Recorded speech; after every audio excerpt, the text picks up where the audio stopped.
Welcome to Something More with Chris Boyd. I'm Chris Boyd, certified financial planner practitioner. My office is Asset Management Resources. We're a registered investment advisor firm. And our show is a financial show. We talk about all those important dollar and cents issues, but also those quality of life issues that make the money matters matter. Joining me as my co-host today, again, is Jeff Perry, investment advisory representative with Asset Management Resources. And we have a special guest. We're going to be talking about the topics that are important to your financial future, particularly if you are someone getting ready for retirement. We're joined by Susan Flanagan she's a Medicare senior plans consultant with Blue Cross Blue Shield of Massachusetts. Susan, thanks for being with us again. Good to talk to you. Thank you so much, Chris and Jeff. I appreciate the opportunity. Thank you. For our listeners, Susan was one of our key presenters at our recent event we had. I don't know, Susan, what do you think? Was that 6 weeks, 2 months ago? I've lost track. Me too. I think a couple, right at the start of the summer, let's say. Yeah, so it's not that long ago, but anyway, great content. And we wanted to share, for those who didn't get to attend, an opportunity to glean some of the wisdom that you shared for our audience then. Through our show. So in any case,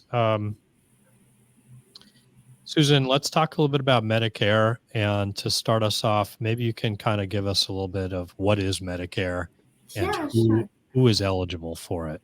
Sounds good. I always start at the beginning. So what is Medicare?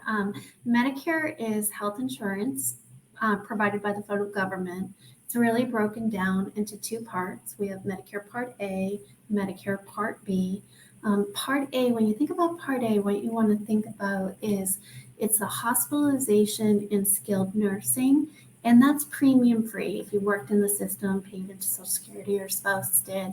And then there's Medicare Part B. And Part B is all of your doctor care, whether you're in or out of the hospital, and then all of your outpatient care. And Part B for most people right now is $164.90.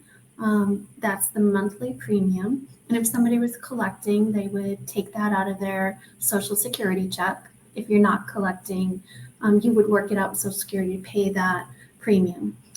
Also, just to mention that if you are in a higher income bracket, you may pay more for that Part B, and Social Security would let you know that.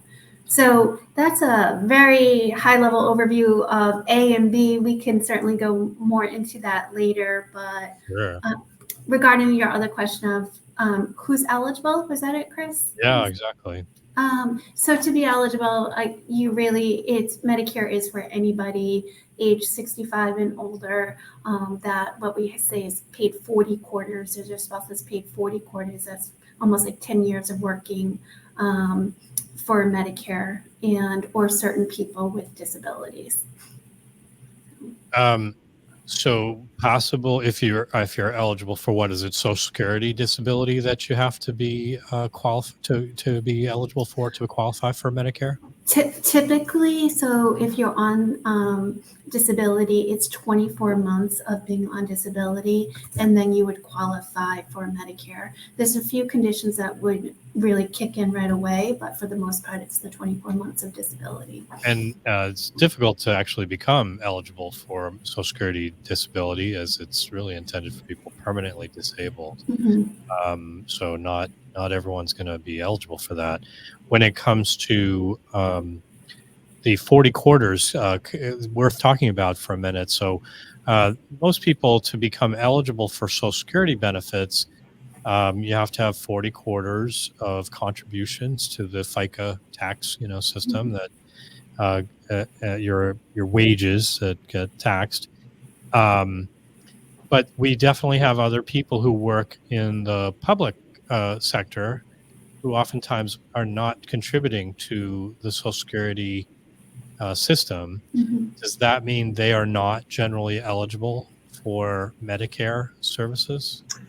So that could be correct. So if you haven't contributed, you wouldn't be eligible for Medicare. But if you have a partner that did, you would be able to go on to Medicare through their work history. So let's say you were single, you never paid into the FICA system, maybe a school teacher sometimes, then typically what will happen is when those people retire, they will have a different type of medical policy, a retirement policy offered through their former employer. Jeff, Chris, can I add some color on that? Because I understand the context of your question, thinking about government employees. And in Massachusetts, anyway, different states are different, but in Massachusetts, state employees are paying Medicare, even though they're not paying Social Security. Mm-hmm. There was a settlement with the federal government, I don't know, maybe 20 some odd years ago when they weren't. Mm-hmm. And the federal government sued Massachusetts, and there was a settlement. And so starting that date, so for decades now, a couple decades. I do remember having a client come in who had worked in the public sector and was not eligible, and had not had a spouse that was eligible or anything like that. So it was a kind of an oddity. I didn't know, how to advise them, how to deal with their health insurance concerns at that time. I think we even predated, the kinds of circumstances we have today where, Romney Care and, Obamacare and all that, where we had changes in the rules where everyone could have healthcare eligibility and all that. But now the income generated by a state or local employee in Massachusetts is paying Medicare. Still not Social Security. That's another issue for another show. Yeah, future date. But I'm glad to hear that, though. That does make it a little easier. Yep. So 65 is the magic age for Medicare, which is different from Social Security typically now, as we get closer to full retirement age, becoming nearer to age 67. It's not quite there, I think, for people today, but getting close. So there's this discrepancy, and the date of one's turning on of retirement benefits through Social Security isn't necessarily the same date that they would be inclined to retire, though often these coincide. So let's talk a little bit about that circumstance when one is 65, eligible for Medicare, but still working. How does that work? Yeah, so for Medicare and Social Security, they're pretty separate decisions that you can make. So going on to Medicare is really, when I'm age 65 and you're eligible to sign up for Medicare, and whether you decide to take your Social Security at 62, 65, 67, it really has no bearing on when you're eligible for Medicare. The only thing that's going to really come together there is that they take your Medicare premium, if you're collecting Social Security, out of that, out of your Social Security that you're collecting. So they take the Medicare premium right out of that. But let's say you go on to Medicare at age 65, and you're collecting at age 67, you're going to work it out with Social Security to pay that Medicare premium typically on a quarterly basis. So times 3. And if you go on to Medicare at you collect your Social Security at age 62, as soon as you go on to Medicare, they're taking that premium right out of your Social Security. So Susan, this sounds like an area that's ripe for someone to make a mistake. If you're working and you can collect Social Security at 62, 65, 66, 67, 70, and you're thinking, I'm working, I don't need it, I'm going to postpone it. And many times financial advisors suggest people postpone taking Social Security to 70 for reasons that they get the largest possible benefit. And so if you're somebody in that case and you're just working and you're not even focused in on Social Security or Medicare, and you just kind of blow by that 65, you have your health insurance in some other place. What happens when you're 70 and you go to apply for Medicare? Are you still eligible? And do they hit you with a late penalty or something? Yeah. Really good question, because that's where there is a lot of confusion about when do I take Medicare. And what will happen is, as soon as people approach age 65, somebody's going to say, you have to take Medicare, you're going to be penalized later on. And really that may or may not be true depending on their situation. So sometimes people are taking Medicare when they shouldn't be, and other times they're forgetting to take Medicare. And what we try to explain is that, generally speaking, there's about 3 groups of people. The first group of people would be somebody that's already collecting Social Security. And if you're already collecting Social Security, your Medicare is going to come automatically to you about 2 to 3 months prior to your 65th birthday. So let's say somebody was 65 August 20th. Their Medicare, if they were collecting, would start August 1st. It starts the first day of the month of your 65th birthday, and they would have seen that card come automatically a few months prior to be effective on that August 1st date. So they didn't need to do anything. It came, and if they were not employed, they're going to want that A or B to start at that point in time. Other people, if you're not collecting and they're turning 65 and they want their Medicare to begin, nothing happens. So you need to initiate that process, and somebody would want to do that about 2 to 3 months prior to their 65th birthday. Now, there's always people that are going to work past age 65, and maybe they may not want their Medicare to start because they don't want to pay that $164.90 for the Part B. And to determine that, it really falls down to the size of the employer that they're working for. So if they're working for an employer with less than 20 employees, most of the time they're going to want to sign up for that A or B at that time, because under 20 employees, your health plan is going to, and Medicare is going to be primary. So they really need that Medicare. But let's say somebody's working at a company with over 20 employees. They're working at a hospital, a huge company, over 20 employees. They can know that when they turn 65, their employer plan is still the primary insurance. So they may not want to take Medicare at that time because, again, the employer plan, it's going to be the same as if they were 20 years old. It's still right. No there. savings there for them. Yeah. And then for that portion too, I mean, it does get complicated. The Medicare Part A is premium free. So a lot of people will say, I'm just going to sign up for A. I'm in the system. Sometimes if they go into the hospital, there may be some coordination of benefits. But again, the premium is free and they get into the system. So it doesn't hurt for somebody to do that, with the one exception of if they have a high deductible plan as their employer plan and they're contributing to an HSA, they don't want to sign up for that Medicare because you're not really supposed to be contributing to an HSA if you're on any other plan than that high deductible that makes plan. sense. Yeah. And again, they don't want to sign up for the Part B at that point because they don't want to be paying that premium for Part B. So if they don't sign up at all, just by error, say not by planning, Mm-hmm. and they go do Medicare, Social Security at 70, Mm-hmm. Do they pay a higher premium because they didn't sign up at 65?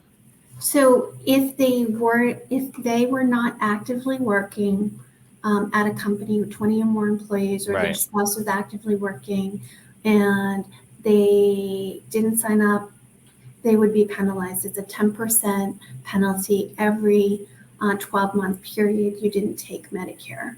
So you really don't want to get caught up in that. But if you're working at a company and you just weren't paying attention, it was a company with 20 or more employees, then you go down at age 70, Social Security is going to say, well, where were you at age 65? Right. You say, well, I was actively working. I had my insurance through my employer. They're going to say, no problem. Here's a form. Have your company prove that you were actively working with health insurance, and they'll be able to go on to Medicare without penalty at that point in time. Very good. I understand that. Just a side note about state employees, since we were just talking about them. When you turn 65, the state requires you. They send you a notice saying you have to sign up for Social Security. For Medicare, because that as you mentioned, kind of goes in first place, and the state benefits takes a supplemental role. So Mhm. it's complicated. It really sounds like it depends on your given situation, if you're working or not, and how big the company is, and all those things. Yeah, and like state and federal employees too. Sometimes they work a little bit differently. So the federal employees as well, when they turn 65, um, if they're actively working, they also can take Medicare and get some benefit from that through their benefit structure as well. So Right. the state, federal, you do want to check with the employers on that. For most other people, myself, I'm working at Blue Cross or somebody else, it's going to be, if it's more than 20 employees, um, you don't need to take the Medicare A and B. Medicare is one of these subjects that sounds so simple when you think about it. Like, all right, when I Exactly. turn 65, I'll do this, but then Yeah. you get into the what ifs. Mhm. Susan, let's spend some time talking about the different parts. You've referenced A, which is basically your hospital coverage, correct? And Correct.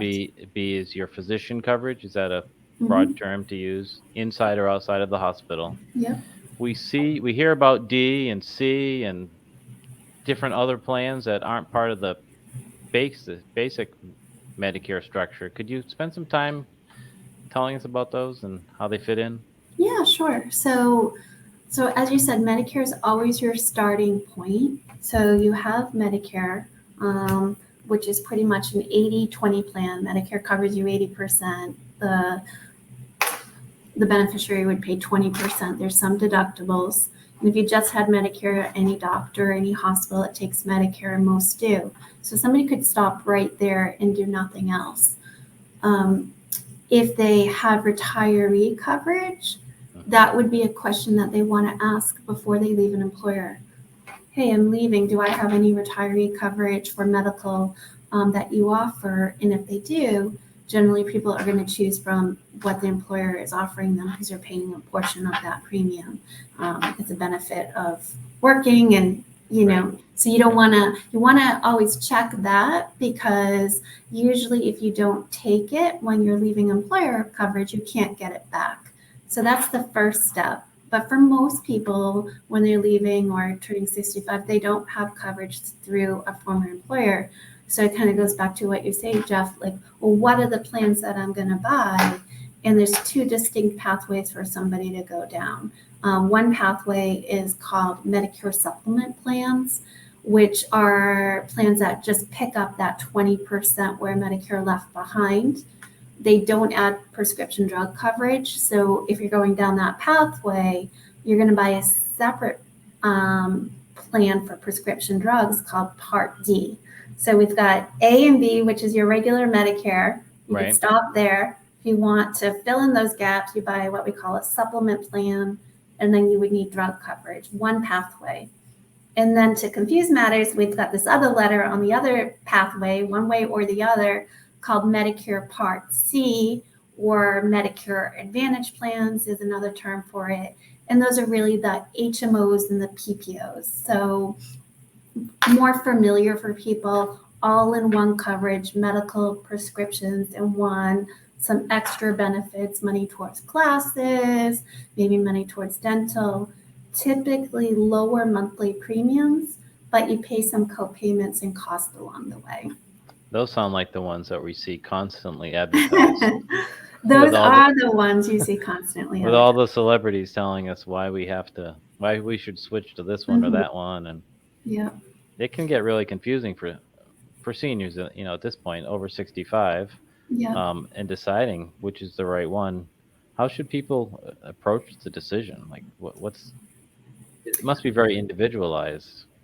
It definitely is. So, um, you know, first of all, the two pathways, you kind of want to decide on which pathway is going to fit somebody's needs the best. And I always say the really good news with Medicare is that there is a plan for everybody, and there's a plan that's going to make everybody happy. So if you're ever on a plan and you're not happy, you've just joined the wrong type of plan, because there's a weights and balance of the two types of plans that you can buy. So those Medicare Advantage plans that you're talking about, these are typically plans that range from zero premium up to a couple $100. But as you said on the TV, you're seeing those ads all the time. Zero premium, money towards your glasses, dental cleanings. And Right. sometimes people are feeling, or the number one question I get when I'm out in the community is, how is that?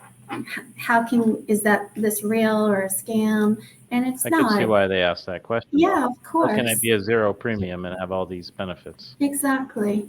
And it's just a different way of funding. So what will happen is that if you're joining one of those plans, Medicare sends the health plan a set amount of money every month for every member that comes on that plan.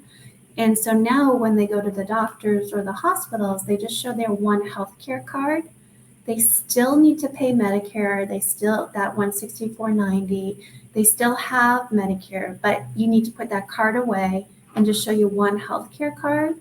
Because if they showed Medicare, Medicare would say, hey, we already prepaid that plan to take care of you. So you're just using your healthcare card like you would while you were working. The one card, they bill us, you pay co-payments and costs along the way, and then you get those extra benefits. So how do you decide? So if somebody's saying, well, I'm seeing this zero premium plan and I'm getting $500 towards my dental, I'm getting my drug coverage, and maybe I've only gone to the doctor 10 times last year. And if I went 10 times on this particular plan that I'm looking at, the doctor care is $40. Well, I'm only going to pay $400 out of my pocket for the year for this medical extras. So that plan's going to work out great for that person. If their health changes, they always want to know about the out-of-pocket max. So I'm sure as a financial advisor, you'd look and say, well, here's your risk factor. When you take this zero premium plan, if your year doesn't go as planned, what is going to be the worst case scenario? Yeah, what's your maximum exposure, right? And is that maximum exposure set by plan or is it set by Medicare? It's set by plan. So you want to look at each plan and say, okay, so this zero premium plan, what is it going to be? Is it going to be $3,000, $5,000, $7,000? And most people never hit those out-of-pocket maxes. They're very hard to do. But again, it's for planning purposes, that's the risk factor that you're taking on. As opposed to, we said, I don't want any risk. I want to know exactly what I'm going to pay out of my pocket in a given year. Maybe I don't care about the money towards the dental or those extra benefits. Then you would really look towards those Medicare supplement plans, because what they do is they're typically a higher premium.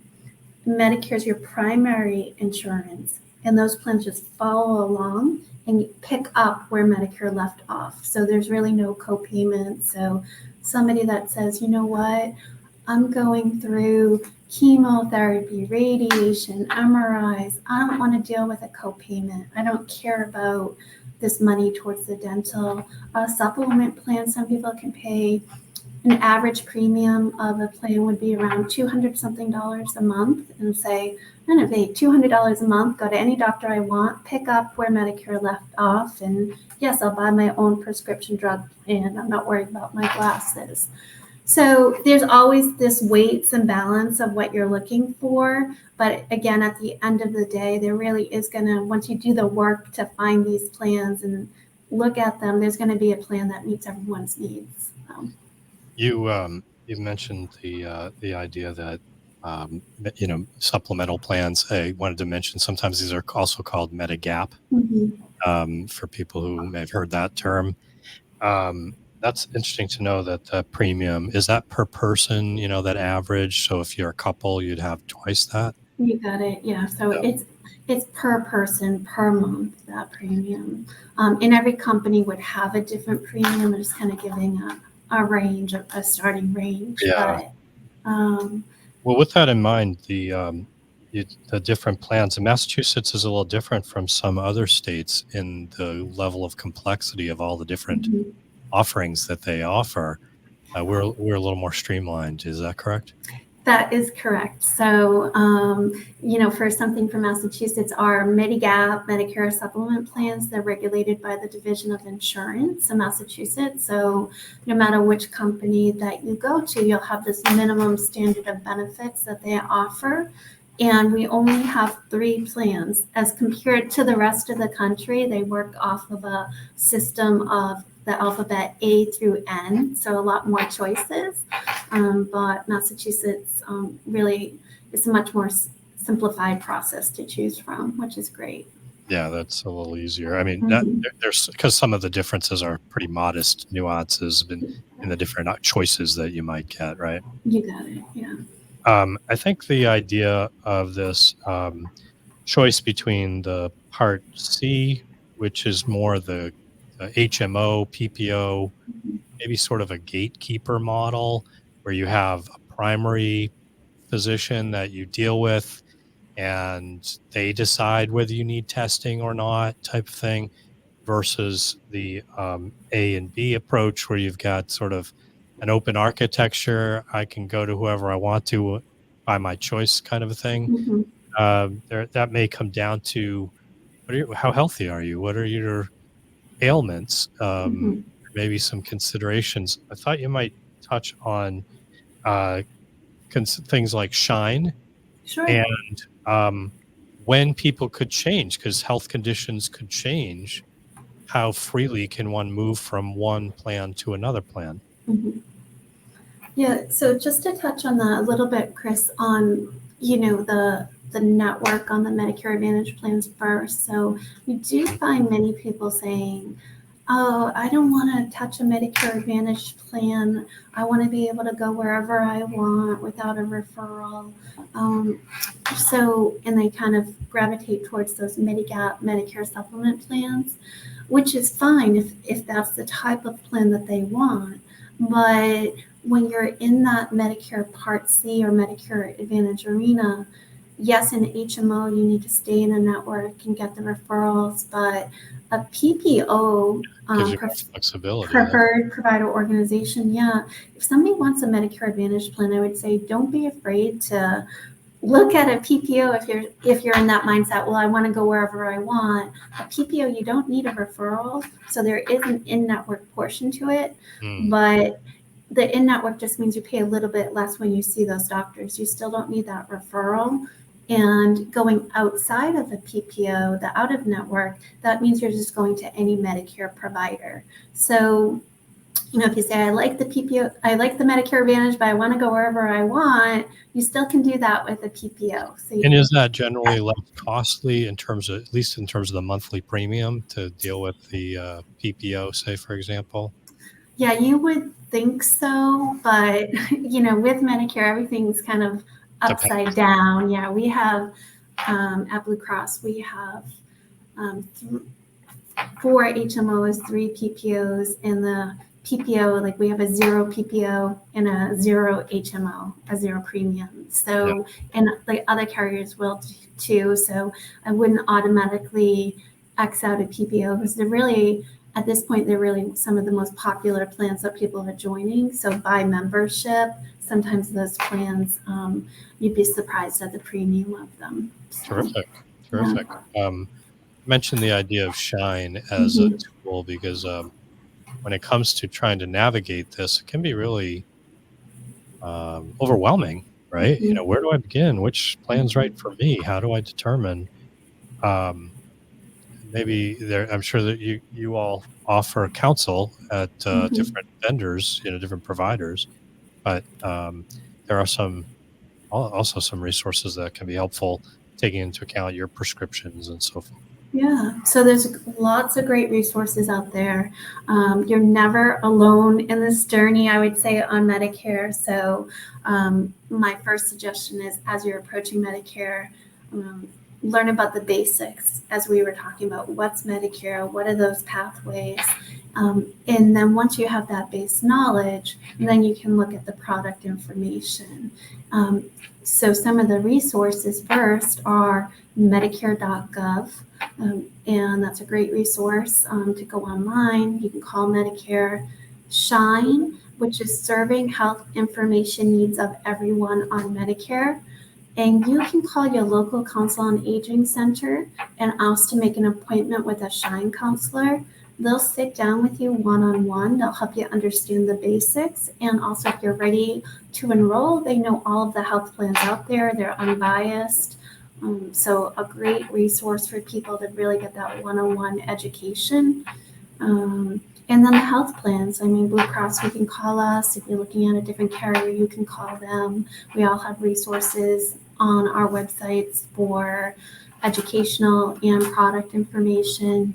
Myself, I'm out in the community doing sales presentations and educational presentations, and you can find those on our website. And again, really, you're not alone in this journey. There's plenty of people that want to help you and walk you through to help you have that knowledge, so you're really making an informed decision when you do choose a plan. And as you said, Chris, it's not a lifetime commitment, so you can always change your plan. Every October 15th through December 7th is the Medicare annual election period. So that's a time that you can relook at your situation and say, I'm happy on my plan, and I don't need to do anything. If you're happy, it just kind of carries over. But if you're unhappy, it's a time that you can change for January 1st. And there's multiple other times that somebody might qualify to change, but really don't want to go through that for 20 minutes. I always just say, don't get, you don't want to confuse people too much there, but to know that there are potentially other occasions as well. Yeah, but it and is just primarily call that calendar period. Yeah. Susan, I want to wrap up because I think we've kind of hit the highlights. But before we conclude, would you elaborate on, you mentioned in passing the premium for Part B starts at $164.90, but there are instances with higher incomes where it changes. And just maybe to elaborate, just how does that work? Essentially, there's different income bands. There's different income bands. So based on your income, your Medicare Part B premium and also your Part D for prescription drug coverage will start to increase. So individually, your modified adjusted gross income, if it's more than $97,000 as an individual, then you start to go into that next bracket. Yeah. If $194,000 as a married couple, then it starts to increase. So anything below that, you're always just paying the standard Medicare premium. Anything above that starts to go into those brackets. And what they do is they look at your past tax return to get that income. So if you're just retired and your income was based on your working history, you can appeal that. But if you did nothing, and they're going to relook at your last tax return every January and adjust that premium every January based on that. So it doesn't mean you're paying more for life or never going to pay a higher premium. That's the point. Yeah, there are going to be these instances where you have an unexpected increase, sale of a property or something like that can cause your income to go higher, but it's not forever. It's for a year. Jeff. Susan, I wanted to ask you before we let you go, what are some of the common mistakes or errors or subjects of confusion that people can avoid if they're paying attention? Well, one of the ones I would always say is that, what we talked about a little bit at the start of today's session of paying attention to when you are turning 65, your employment status, do you need to sign up for Medicare? If maybe some people are still working and they were collecting Social Security at the same time, so their Medicare card came and they were paying that Part B and they didn't need to. So that could be an instance sometimes for certain people. So it's so personal. I hate to kind of say specific things, but just be paying attention. Any questions that you have, give Social Security a call. Make sure you're signing up for Medicare Part B at the right time. Make sure you're not having Part B if you don't need it and paying for it. Another thing to always watch out for is that, every year, just make a moment to relook at your health plan. So all of the plans, if you're on a Medicare Advantage plan or if you're on a prescription drug plan, they'll send you any updated material that's going to change by October 1st, when the change would take place for January 1st. So look at that information. Maybe they're not going to cover your medication that year, or maybe your medication is changing, or maybe there's a better plan for you. So you always just want to just take a moment and review and make sure that you're on the right plan. Well, for our listeners, they can obviously get a sense of the depth of understanding you bring to this. You know so much about it, and they might want some help along the way. Susan, maybe you can share how to reach you or how to get in touch with Blue Cross Blue Shield Massachusetts. Yeah, thanks so much, Chris. So for Blue Cross, you can always go to bluecrossma.com/Medicare. And then we'll have a resource, again, on education. We'll have sales presentations. We do webinars daily. So there's plenty of information that you can get from that. If you wanted to call our sales line, it's 1-800-678-2265. And you'd find that on the website as well. Susan, you're always a great wealth of information. We're going to have you back for sure again. Thank you so much for taking the time. Thank you.